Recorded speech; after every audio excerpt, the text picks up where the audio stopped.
नमस्कार, good morning प्यारे विद्यार्थियों। तो आज 23 जनवरी हो गई है और आइए समझते हैं कि इतिहास में आज की तारीख का महत्व क्या है। सबसे पहले हम हेडलाइन पे बात करें तो हेडलाइन में जो है पहला बिंदु रहेगा 1977 में जनता पार्टी का गठन हुआ था। थोड़ा सा इसका इतिहास हम जानेंगे, जयप्रकाश नारायण को हम समझेंगे। दूसरा जो बिंदु है वो है 1897 में सुभाष चंद्र बोस जी का आज जन्म है। ठीक है, आज जन्म दिवस है 23 जनवरी को, यानी आज ही के दिन जन्म हुआ था उड़ीसा के कटक में। कटक में आप जानते हो चावल अनुसंधान केंद्र है ना। नेक्स्ट 23 जनवरी को ही 1809 को भारतीय स्वतंत्रता संग्राम सेनानी वीर सुरेंद्र साई का जन्मदिन हुआ था। भगवान गौतम बुद्ध के नगर कपिलवस्तु को 1976 में खुदाई में खोजा गया था। आज ही के दिन हम बात करें तो शिवसेना के संस्थापक जो हैं बाला साहब ठाकरे का जन्म दिवस आज ही मनाया जा रहा है। ठीक है ना। तो आइए, अब ये रही हेडलाइंस। अब इनका डिटेल में पढ़ना है तो आप हमारे साथ आगे चलिए। और आप जानते हो कि ये मुहिम जो शुरू की गई तारीख बड़ी इंपॉर्टेंट है।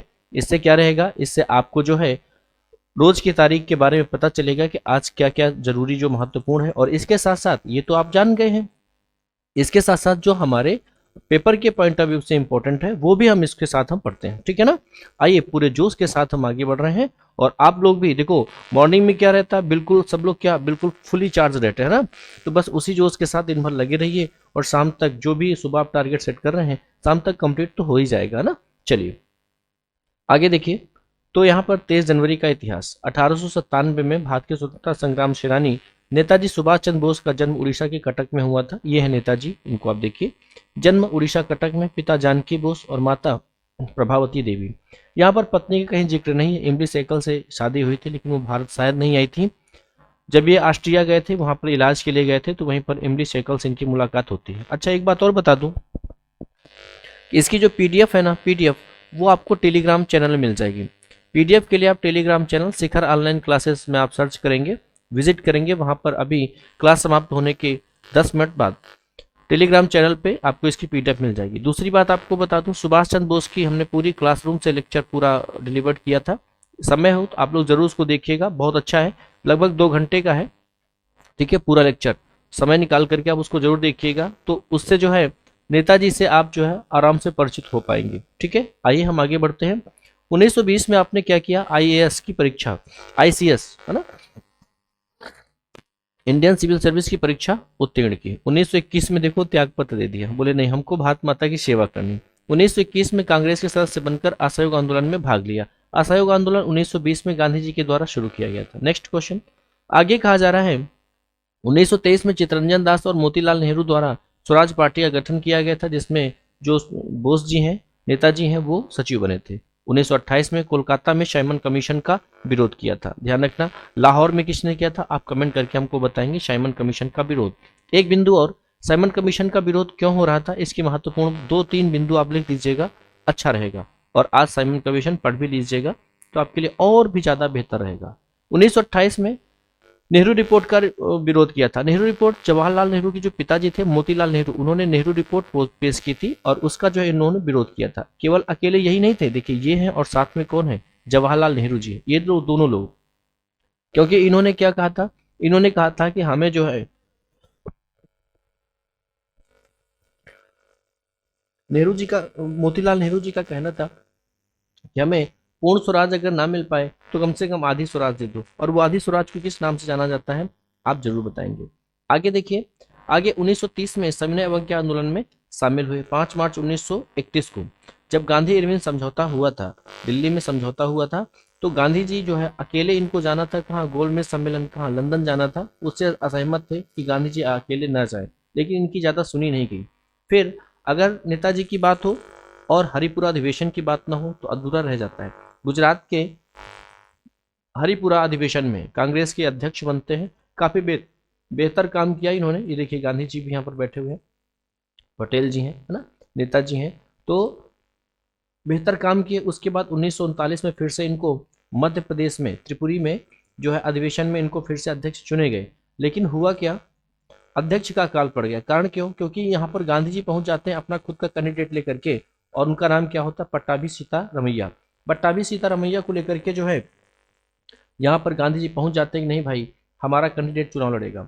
अब दिक्कत ये होती है कि यहाँ पर भी बोस जी जीत जाते हैं और जब सुभाष चंद्र बोस जीत गए तो ये क्या हुआ, गांधी जी का बहुत घोर अपमान। गांधी जी इस अपमान को सह न पाए और कांग्रेस से बिल्कुल अपना नाता तोड़ लिया और साथ में अपने चेला पट्टाभी सीतारामैया को भी ले गए।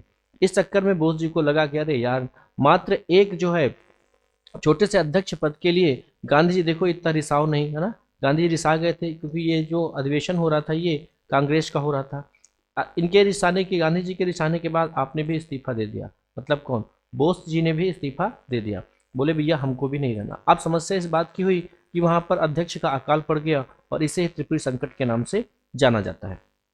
फिर बाद में जाकर के राजेंद्र प्रसाद, डॉक्टर राजेंद्र प्रसाद आते हैं और वो इस संकट से उबारते हैं। डॉक्टर राजेंद्र प्रसाद ही वहां पर फिर से अध्यक्ष बन जाते हैं। डन। चलिए 1939 में जब ये कांग्रेस से अलग हुए तब इन्होंने जो है फॉरवर्ड ब्लॉक की स्थापना की एवं फॉरवर्ड पत्रिका निकाली। बोस जी भारत से काबुल किस प्रकार से गए, अरे बड़ा मुश्किल था, क्योंकि वो दौर उस समय का, हमने कहा ना आप जरूर समय निकाल करके और उसको जरूर देखिएगा। बोस जी का 2 घंटे का लेक्चर, आपको सब कुछ बहुत विधिवत समझ में आ जाएगा। ये लेक्चर छोटा होता है, आप जानते हो, मैं प्रयास करता हूँ 20 मिनट के अंदर अपनी बात मैं कह सकूँ, है ना, लेकिन कहने के लिए बहुत कुछ होता है। फिर भी क्योंकि रोज इतना है तो हम अभी कोशिश इतनी कर रहे हैं कि 20 मिनट से कम कम हम जो है आपके साथ डिस्कस कर सकें। काबुल से जो है जियाउद्दीन नाम से, भारत से काबुल कैसे गए थे, जियाउद्दीन के नाम से गए थे। काबुल जो कि वर्तमान अफगानिस्तान में है, और काबुल से मास्को, मास्को बोले तो क्या, रसिया की राजधानी, ओरलैंडो के नाम से, और फिर ये पहुंचे कहाँ, जर्मनी। ठीक है, जर्मनी पहुंचते हैं। जर्मनी क्यों पहुंचते हैं, क्योंकि वहां पर बहुत सारी सेना को जो है, जो वहाँ का नेता था हिटलर, हिटलर ने क्या किया था, उस सेना को बंदी बना रखा था। तो ये जर्मनी की राजधानी बर्लिन में वहाँ पहुँचते हैं और फिर आज़ाद हिंद संघ की स्थापना करते हैं। आज़ाद हिंद संघ बनाया, इसका उद्देश्य क्या था कि विदेश में रहकर भारतीय स्वतंत्रता के की बात करना, ना बात नहीं करना, बात करना। ओके, प्रचार हेतु बर्लिन में आज़ाद हिंद रेडियो की स्थापना किया। इसका क्वेश्चन को बहुत इंपॉर्टेंट है, ध्यान रखना, आपसे पूछा जाएगा आज़ाद हिंद रेडियो की स्थापना कब किया, तो बर्लिन में किया। कहाँ पर, बर्लिन में। किस लिए, प्रचार के लिए। झंडा इन्होंने बनाया, तिरंगा बनाया, और इसमें लेकिन चरखा नहीं था, इसमें कौन था, शेर हुआ करता था। ये देखिए शेर हुआ करता था, आज़ाद हिंद। ओके, जय हिंद का नारा इन्होंने दिया, क्यों, क्योंकि जब जो है वहाँ के जो बंदी थे तो उनसे जब ये मिलते थे तो जो है इन्होंने एक नारा दिया, बोले कि जब भी हम मिलेंगे तो मिलने का नारा क्या होगा, जय हिंद। ओके, आज़ाद हिंद के सुप्रीम कमांडर नेताजी थे तथा मुख्यालय रंगून बनाया था। रंगून आप जानते हो कहाँ पर मिलेगा, ये वही रंगून है जो कि आपको पुराना बर्मा, बर्मा की राजधानी रंगून हुआ करता था ना, आज भी म्यांमार में आपको मिलेगा। रंगून वही है जहाँ पर बहादुर शाह जफर को यहीं पर दफनाया गया था, और यहीं पर जब सुभाष चंद्र बोस जी जब वापस आते हैं तो यहीं पर आकर के उनका मकबरा बनवाते हैं। ठीक है, अंतिम मुगल शासक थे जिनकी बात हम कर रहे थे, बहादुर शाह जफर की। ठीक है, और इन्होंने 4 रेजिमेंट बनाया था, इनको आप ध्यान रखना। हालांकि आपको मैं बता दूं कि इसके पहले आपको ज्ञात होना चाहिए IIL यानी कि इंडियन इंडिपेंडेंट लीग, और प्लस INA यानी इंडियन नेशनल आर्मी, इन दोनों की कमान कौन संभाली थी इनको, तो रास बिहारी बोस। इनका नाम आप जरूर ध्यान रखना। ठीक है, 4 रेजिमेंट बनाए थे, सुभाष रेजिमेंट, गांधी रेजिमेंट, आजाद रेजिमेंट और नेहरू रेजिमेंट। इसमें झांसी की रानी रेजिमेंट बनाया था, जिसका नेतृत्व तो कौन कर रहे थे, लक्ष्मी सहगल कर रही थी। ओके, प्रशिक्षण विभाग का नेतृत्व तो मोहम्मद हबीबुर रहमान कर रहे थे। रंगून रेडियो से नेताजी ने 6 जुलाई 1944 को गांधी जी को संबोधित करते हुए राष्ट्रपिता कहा था। गांधी जी को राष्ट्रपिता किसने कहा, बोस जी ने कहा। और यहाँ पर एक प्रश्न बहुत ज्यादा इंपॉर्टेंट बन जाता है, ध्यान रखिएगा। 18 अगस्त को नेताजी टोक्यो जाते समय विमान दुर्घटना हो गई थी, और उसके बाद 23 जुलाई को जो है यहाँ पर क्या बोलते हैं 1945 को, जुलाई नहीं होगा यहाँ पर, अगस्त होगा। ओके, यहाँ पर जुलाई नहीं, क्या होगा, अगस्त, क्योंकि अगस्त में जो है 1945 में आप जानते हो हिरोशिमा और नागासाकी में जो 6 अगस्त और 9 अगस्त, ये 2 घटनाएं बहुत इंपॉर्टेंट हैं। इस समय अमेरिका ने जापान पर परमाणु बम गिराया था। ओके, तो इनके निधन की पुष्टि कब हुई, तो 23 जुलाई को हुई थी। आगे चलते हैं हम, 23 अगस्त को। स्वतंत्रता आंदोलन से संबंधित नेताजी के कथन क्या थे, दिल्ली चलो, तुम मुझे खून दो मैं तुम्हें आज़ादी दूंगा, जय हिंद का नारा इन्होंने दिया। भगत सिंह और इकबाल एक ही अर्थ है, इनका कहना यह था। आइए दूसरे क्वेश्चन पर बात करें। 1976 में गौतम बुद्ध के नगर कपिल वस्तु को खुदाई में खोजा गया था। ओके, ये है कौन, ये है बताइए क्या, कपिल वस्तु। आगे हम बात करें तो कपिल वस्तु जो है साक्यगढ़ की राजधानी हुआ करती थी, और गौतम बुद्ध के जीवन के प्रारंभिक कालखंड यहीं पर व्यतीत हुए। उसके बाद भगवान बुद्ध, भगवान बुद्ध कौन है, वही कौन, सिद्धार्थ, सिद्धार्थ का जन्म हुआ था ना, Siddharth. Okay, light of Asia, इन्हें क्या कहा जाता था, एशिया की रोशनी। तो गौतम बुद्ध के जीवन के प्रारंभिक कालखंड यहीं व्यतीत हुए। भगवान बुद्ध के जन्म स्थान यहाँ पर नहीं, भगवान बुद्ध के जन्म स्थान से 10 किलोमीटर पूर्व में लुम्बिनी में यहाँ पर जो है इनका जन्म हुआ था। ओके, आगे हम बात करें विसेंट स्मिथ के मत के अनुसार उत्तर प्रदेश के सिद्धार्थनगर जिले के पिपरहवा नामक स्थान जहाँ पर इनका स्तूप पाया गया है, ये है क्या, बुद्ध जी का स्तूप। ठीक है, पिपरहवा का स्तूप। महात्मा बुद्ध से जुड़े हुए कुछ यादगार कुछ वर्ष हैं, देखिए जरा। इनका जन्म 563 ईसा पूर्व हुआ था। शादी 16 साल में किससे हुई थी, यशोधरा से हुई थी, खूबसूरत पत्नी थी। घर त्याग दिया 29 वर्ष की अवस्था में, क्योंकि राहुल हो चुका था। कौन, राहुल मतलब रुकावट। अच्छा, ज्ञान की प्राप्ति 35 वर्ष की अवस्था में इनको ज्ञान की प्राप्ति हुई थी। कहाँ हुई थी, तो बोध गया में हुई थी, आपको पता है, बोधि वृक्ष के नीचे निरंजना नदी थी वहां पर। मृत्यु इनकी 80 वर्ष की अवस्था में 483 ईसा पूर्व में हुई थी। ओके, आइए हम और बात करते हैं महात्मा बुद्ध के जीवन से जुड़े कुछ 8 महत्वपूर्ण स्थल कौन कौन से हैं। जैसे लुम्बिनी में महात्मा बुद्ध का जन्म स्थान माना जाता है। महात्मा बुद्ध का जन्म साल वृक्ष के नीचे हुआ था। लुम्बिनी नेपाल की तराई में स्थित उत्तर प्रदेश के बस्ती जिला के पिपरहवा गांव में माना जाता है। सारनाथ जो है यहाँ पर इन्होंने अपना पहला उपदेश दिया था। राजगीर यहाँ पर बौद्ध संगीति हुई थी। आपको आज कमेंट बॉक्स में चारों बौद्ध संगीति लिखना है कि चारों बौद्ध संगीति कब कब किस चीज के शासनकाल में हुई थी, बताना है आप। ठीक है, कुशीनगर जो है महात्मा बुद्ध की मृत्यु का स्थान है। बोध गया जो है महात्मा बुद्ध की ज्ञान की प्राप्ति है। ओके, ज्ञान की प्राप्ति। आगे ये देखिए बोधि वृक्ष है, ये ऐतिहासिक बोधि वृक्ष, इसी के नीचे जो है कहा जाता है, इसी के नीचे इनको जो है बुद्ध जी को ज्ञान की प्राप्ति हुई थी। ठीक है, श्रावस्ती जिला की हम बात करें तो सर्वाधिक वर्षावास यानी सर्वाधिक समय इन्होंने यहाँ पर बिताया, सर्वाधिक अनुयायी बने और सबसे ज्यादा उपदेश भी यहीं पर दिया। श्रावस्ती उत्तर प्रदेश का जिला है। सनकारा पांचाल जनपद में स्थित कहा जाता है। इसमें स्वर्ग से बुद्ध यहीं पर अवतार लिए थे, ऐसा यहाँ की मान्यता है। बुद्ध के प्रसिद्ध वाक्य कौन कौन से, बहुजन हिताय बहुजन सुखाय आत्मदीपो भव। उसके बाद बौद्ध धर्म के संरक्षक वंश हर्यक वंश, यानी जिन्होंने बौद्ध धर्म को आगे बढ़ाया, हर्यक वंश, मौर्य वंश, कुषाण वंश, इंडो ग्रीक, पुष्यभूति वंश और पाल वंश, ये कुछ वंश हैं जिन्होंने बौद्ध धर्म को आगे बढ़ाया। वेदों के खंडन के कारण बुद्ध नास्तिक कहलाए। क्या कहलाए, नास्तिक मतलब जिनकी ईश्वर में आस्था नहीं है, ऐसा कहा जाता है। भारत में सबसे बड़ा बौद्ध स्तूप कहाँ पर, सांची का स्तूप। अच्छा, कहाँ पर है ये कमेंट आपको करना है, सांची का स्तूप। और ये कितने रुपए के नोट पर ये सांची का स्तूप बनाया गया। महात्मा बुद्ध ने सारनाथ में सर्वप्रथम बौद्ध संगीति की बौद्ध संघ, ये संघ है संगीति नहीं, बौद्ध संघ की स्थापना किया था। आइए अब हम तीसरे क्वेश्चन पर नजर डालते हैं। जनता पार्टी का गठन 1977, क्रांति चल रही थी, क्रांति 1975 में। ध्यान होना चाहिए कि आपको बता दूं कि 1974 से 1978 तक 4 साल ही क्या चली थी बताइए, पांचवी जो चल रही थी उस समय, क्या बताइए, पंचवर्षीय योजना है ना। तो 5वीं पंचवर्षीय योजना, नाम पंचवर्षीय योजना, लेकिन चली कब तक थी, 4 साल तक, क्योंकि 1974 से 1978 तक। कल शाम की क्लास में इस क्वेश्चन को डिस्कस किया था। और उस समय 1975 में आप जानते हो कि इंदिरा जी ने आपातकाल लगाया था, इमरजेंसी लागू किया था।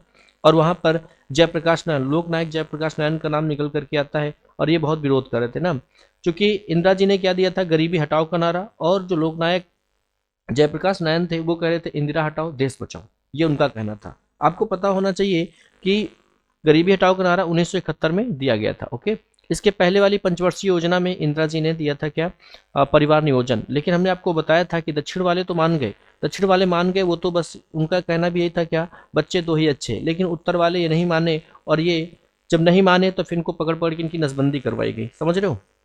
खैर मैं आगे चलता हूं। तो प्रधानमंत्री इंदिरा गांधी द्वारा लागू आपातकाल 1975-76 के बाद जनसंघ सहित भारत के प्रमुख राजनीतिक दलों का विलय कर एक नए दल का गठन हुआ, और उस दल का नाम क्या रखा गया, जनता पार्टी। जनता पार्टी 1970 से 1980 तक, लेकिन इनका माना जाता है कि 78 से 80 तक ही, ठीक है ना, ठीक ठाक चला। आगे सरकार का नेतृत्व किया गया। आंतरिक मतभेदों के कारण जनता पार्टी 1980 में टूट गई। ओके, आगे बढ़ते हैं। अगले बिंदु पर हम बात करते हैं। तो 23 जनवरी 1809 को भारतीय स्वतंत्रता संग्राम सेनानी सुरेंद्र साई का जन्म। देखिए ये बहुत कम आपको पढ़ने को मिले होंगे, श्रीमान जी सुरेंद्र साई जी, इनको जरा देखो, क्योंकि ये एकलौते थे। बोले सर क्या कह रहे हैं, हमने कहा एकलौते थे, मतलब आगे समझो जरा, पता चल जाएगा आपको। देखिए जरा, ये है सुरेंद्र साई जी, आपने अश्वारूढ़ मूर्ति तो देख ही ली, ये है सुरेंद्र साई जी। पूरा नाम वीर सुरेंद्र साई, जन्म 23 जनवरी 1809 को। जन्मभूमि कहाँ, ग्राम खिंडा, संबलपुर उड़ीसा, संबलपुर, कहाँ पर, संबलपुर। मृत्यु 28 फरवरी 1884। मृत्यु स्थान असीरगढ़ का किला। अच्छा, ये असीरगढ़ का किला कहाँ पर है? इतिहास में सब कुछ आपको बताया है, कोई नया चीज यहाँ पर नहीं है। संतान में पुत्र हुआ था मित्र भानु, ठीक है।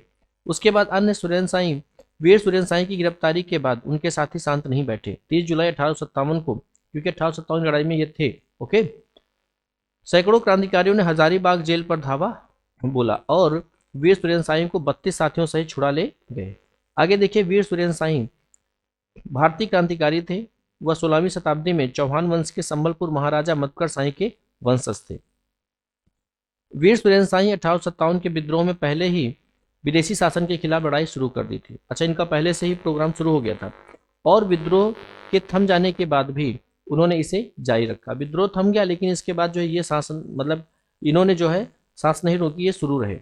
उन्होंने संभलपुर लगभग 1500 आदमियों की एक लड़ाकू सेना तैयार कर रखी थी। सोच रहे हो ना, मतलब ये क्या है कि ये इतिहास से कुछ अलग ही थे। इस वजह से जो है इतिहास के पन्नों में बहुत कम इनको पढ़ा जाता है। आपने जो है 1857 से 1862 तक अंग्रेजों के खिलाफ एक गुरिल्ला युद्ध लड़ा। गुरिल्ला युद्ध समझते हो ना, छापा मार नीति। मतलब ये ऐसा युद्ध है जिसका कोई समय नहीं है, किसी भी समय पीछे से आकर के और धीरे से निपटा देना, यह है क्या, गुरिल्ला युद्ध। अंग्रेजों ने आपको पकड़ने के लिए हर हथकंडा अपनाया किंतु रोक नहीं पाए। फिर क्या होता है, 23 जनवरी 1900, अच्छा ये तो हो गया। उसके बाद अगले बिंदु पर हम बात कर रहे हैं तो 23 जनवरी 1926 को शिवसेना के संस्थापक, जो आज आप जानते हो महाराष्ट्र में सिर चढ़कर बोल रहे हैं ना, भारतीय राजनेता बाला साहब ठाकरे का जन्म है ना 23 जनवरी को ही। तो ये है बाल ठाकरे, ठीक है, ये देखिए बाल ठाकरे शिवसेना के संस्थापक। आइए समझते हैं जरा शिवसेना के बारे में दो चार बिंदु और। भारत के महाराष्ट्र प्रदेश में के प्रसिद्ध राजनेता थे जिन्होंने शिवसेना के नाम से एक प्रखर मराठीवादी दल का गठन किया, ओके, और इन्हें लोग बाला साहब ठाकरे भी कहते हैं। अच्छा, थोड़ा सा और आगे चलते हैं, थोड़ी सी और आप नजर डालिए। देखिए, मराठी में उन्होंने सामना नामक पत्रिका, समाचार पत्र निकालते थे। सामना नामक पत्रिका, इसको ध्यान रखना, किसमें था, मराठी में था। ठाकरे ने अपने जीवन का सफर एक कार्टूनिस्ट के रूप में शुरू किया था। सोच रहे हो ना, मतलब आप फिर भी ठीक हो कि आप सब लोग पढ़ रहे हैं ना। और ये जो है पहले क्या थे, एक कार्टूनिस्ट थे। पहले वे अंग्रेजी अखबारों के लिए कार्टून बनाते थे। बाद में उन्होंने सन 1960 में मार्मिक नाम से, ये देखिए मार्मिक नाम से एक अपना स्वतंत्र साप्ताहिक पत्रकार निकालना शुरू किया, मार्मिक नाम से। इसकी बात हो रही बाल ठाकरे की। सन 1966 में उन्होंने शिवसेना की स्थापना किया। किसमें, 1966 में शिवसेना की स्थापना किया। मराठी भाषा में सामना के अतिरिक्त उन्होंने हिंदी भाषा में दोपहर का सामना नामक अखबार भी निकाला। इस प्रकार महाराष्ट्र में हिंदी व मराठी में दो दो प्रमुख अखबारों के संस्थापक ठाकरे ही रहे। अच्छा, और देखिए जरा, हिंदूवादी विचारधारा के कारण भी अखबार की सुर्खियों में बने रहते थे। बिल्कुल, वर्तमान में भी यही पोजीशन चल भी रही भारत देश की। 17 नवंबर 2002 को मुंबई में अपने मातोश्री आवास पर दोपहर 3:33 पर उन्होंने अंतिम सांस ली। वाह, क्या एग्जैक्ट टाइम है, गजब। इसके बाद एक बिंदु पर और चर्चा करेंगे, जैसे लिखा हुआ क्या, 1664 को मराठा साम्राज्य के संस्थापक छत्रपति शिवाजी महाराज के पिता साहू जी का निधन हुआ था। ये साहू जी है ना, इनके पुत्र कौन थे, शिवाजी, इनके पुत्र कौन थे, संभाजी। लेकिन मराठा साम्राज्य की नींव किसने रखा था, शिवाजी भोसले ने रखा था। छत्रपति शिवाजी भोसले 1630 से 1680 भारत के एक महान राजा एवं रणनीतिकार, जिन्होंने औरंगजेब की नाक में दम कर दिया था। अभी आगे पढ़ाएंगे, औरंगजेब जब पढ़ाएंगे तो वहां पर आपको इनका भी डिस्कस होगा। उसके बाद मराठा का उदय भी हम आपको बताएंगे। फिलहाल के लिए कुछ बिंदु यहाँ चर्चा कर लिया जाए। आपने 1674 में पश्चिम भारत में मराठा साम्राज्य की नींव रखी। इसके लिए इन्होंने मुगल साम्राज्य के शासक औरंगजेब से संघर्ष किया। इतना ही नहीं, जो औरंगजेब था उसकी बहन जहांआरा थी, जहांआरा को इधर गुजरात की रियासत मिली थी और गुजरात पर 2 बार आक्रमण करके लूट के लाए थे। वो कौन है, ये वही है, कौन, क्या नाम है, शिवाजी। 1674 में रायगढ़ में राज्याभिषेक किया गया और छत्रपति बन गए। तत्वदर्शी संत मिला होता तो कहा जाता है कि शिवाजी मोक्ष का मार्ग चुनते। मतलब ऐसा कोई सन्यासी नहीं मिला, संत नहीं मिला, मिला तो कौन मिला, वही औरंगजेब है ना, जिसके चक्कर में लड़ते और लड़ते ही रहे पूरा जीवन। एक और प्रश्न हम बात करें तो 1565 में तालीकोटा या टेलीकोटा कहा जाता है, तालीकोटा का युद्ध हुआ, जिसमें हिंदू साम्राज्य का पतन हुआ और हिंदू साम्राज्य विजयनगर का पतन हुआ। देखिए ये है तालीकोटा का युद्ध। तालीकोटा, अभी 2 दिन पहले भी मैंने इसकी चर्चा की थी, तालीकोटा का। 23 जनवरी है आज और आज ही के दिन ये युद्ध लड़ा गया था। देखिए 23 जनवरी 1565 को दक्कन के सल्तनत और विजयनगर साम्राज्य के बीच लड़ा गया था। विजयनगर साम्राज्य की तरह की यह लड़ाई राक्षस तंगड़ी नामक गांव के एक नजदीक लड़ी गई थी। कहा जाता है ये जो सल्तनत है दक्कन का सल्तनत, इसे बहमनी भी बोलते हैं। क्या बोलते हैं? बहमनी साम्राज्य। ओके, बहमनी साम्राज्य लड़ी गई थी। इस युद्ध में विजयनगर साम्राज्य को हार का सामना करना पड़ा और यहीं से विजयनगर साम्राज्य, जिसको हरिहर और बुक्का ने बसाया था, जिसकी राजधानी हम्पी हुआ करती थी, जो कि तुंगभद्रा नदी के किनारे हुआ करती थी ना, तो विजयनगर साम्राज्य का अंत हो गया। और परिणाम क्या हुआ? विजयनगर साम्राज्य की हार और दक्षिण भारत में अंतिम हिंदू साम्राज्य का पतन हो गया। इसको ध्यान रखना, तालीकोटा के युद्ध के बाद ही दक्षिण भारत में हिंदुओं का पतन हो गया। ठीक है, तो इस प्रकार से आज का हमने सेक्शन कंप्लीट कर लिया है। कैसा रहा आप लोग कमेंट बॉक्स में जरूर बताइएगा। और बाकी ठीक है, शुभकामनाएं आप सभी को, आपका दिन मंगलमय हो।